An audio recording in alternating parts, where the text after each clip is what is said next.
like a sleep twitch. There have been many changes in life in Editors since their album An End Has to Start sold millions and broke the band worldwide. It established them as one of the UK's most prominent groups. Now back with their third record, the boys are on the road again, and the Culture Show went to catch up with them in the City of Light. Okay, Russ and Tom from the Editors, thanks very much for speaking to us here on France 24. Thank you. Now, with the new album, you've really gone into new territory. Were you determined to sort of move on from what you've done before?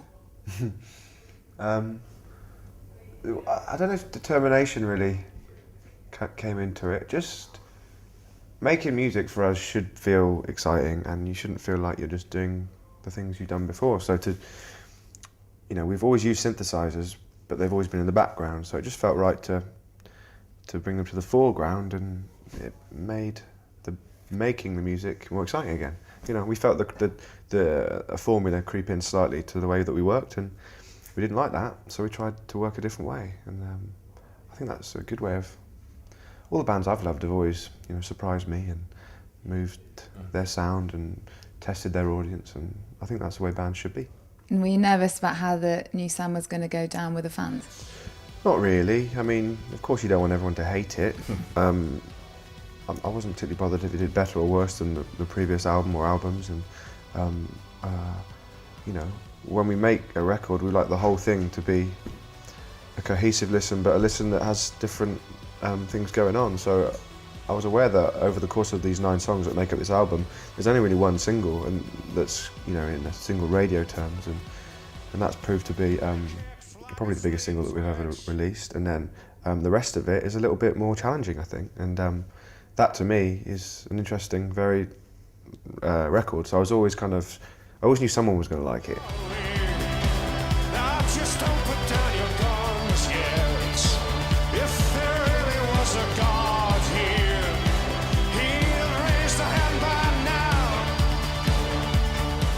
You've never really been into aiming to please, though, have you? We aim to please ourselves, I guess. I think it's the excitement for us is in a room when we record and make the music, and I think that will always translate onto a record, and then anybody that likes Editors, I think they will always get a sense of what we were doing. Some people that might have gone into the last record, it's very guitar heavy, and if they got into us on that record, they might not get this one so much. But I think anyone that's followed us from the first album through, I think it makes a lot of sense. A lot has changed since you started on this journey. You all live in different cities now. Some of you live in New York, London, Birmingham. Yeah. How does that work for writing music? It's fine. I mean, Tom writes the initial ideas, then sends us, those ideas out to wherever we are. That's a plus for the internet there. Russell's overly redeeming. Sorry. And then, and then we get together once we've got a collection of songs that we can work on. And once everyone's had a break, and then, I don't know, living in different cities, you get different ideas, and you're getting different things into your head, and I don't know, that's going to rub off onto your music. You don't know love like you used to.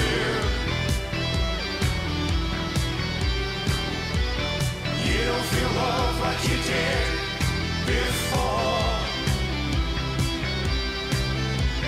You don't know love like you used to. You don't feel love like you did before. There is a lot of London, though, isn't there, in this album? Yeah, definitely is, yeah. Especially lyrically. Found myself more as of an observer with this record, whereas the last records have been more personal, the lyrics. So I guess that was a kind of deliberate decision. And I live in London. I was sat there kind of writing and doing whatever I do when I write lyrics. I don't know what I do, mulling things over or just waiting for inspiration, and looking out the window and observing people in the place, and so that it fed through into a lot of the lyrics. And I think we've always been, as a band that enjoys exploring cities and that kind of imagery, especially cities at night time, and this one's no exception. Yeah. Now, a different sounding album means a different sounding gig. How's it been going down with the fans? Very well. I mean, all the songs, you know, we play lots of songs off each of the records, and I don't know, they take people on a journey. I mean, we're playing our longest sets that we've ever done, and you know, they feel good. I don't know, it's like, you know, there's different things going on the stage, and that's how I've always liked when I've watched bands, you know, to see all these things happening, and you know, what's that thing doing there, making that sound. I always like that.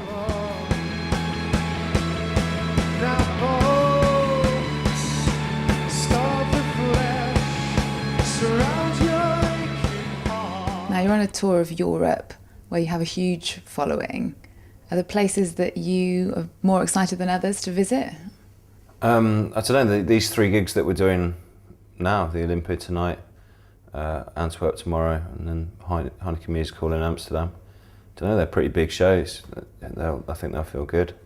But I mean, we've been, you know, the start of the tour, we went to places that we've never been to. You know, we played in Skopje, and you know, that's an experience, and the show was incredible.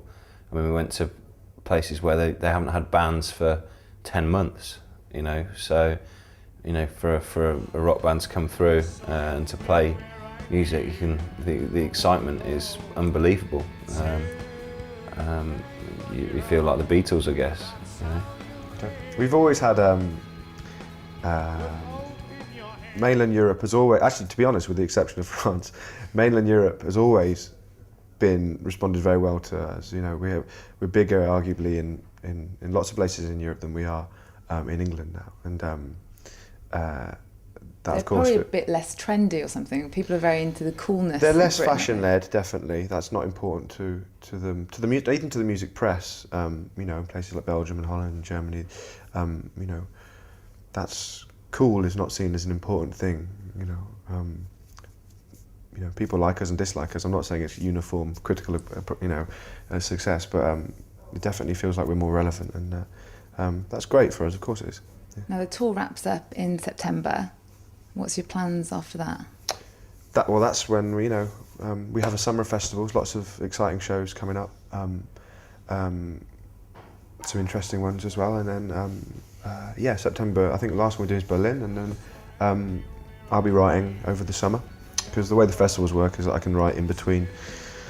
You're busy at the weekend, but you have the weekdays off and at home, and so I'll be writing, and then we'll just move forward, and as the songs come together, we'll start rehearsing and recording. I think we're thinking about maybe recording in batches and maybe trying to record in places that we've not recorded before.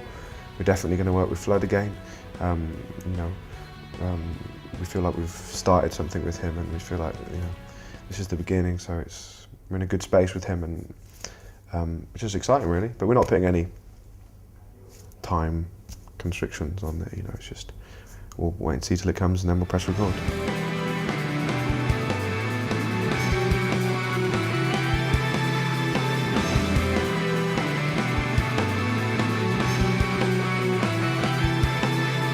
Everything I always wanted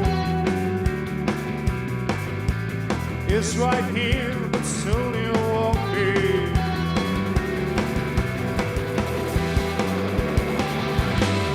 Merci beaucoup. Bonsoir, mesdames et messieurs. Well, Tom and Russ, thanks very much for joining us here on France 24. Thank you. Thank you. And thank you for joining us. I'll see you tomorrow for more culture from around the world.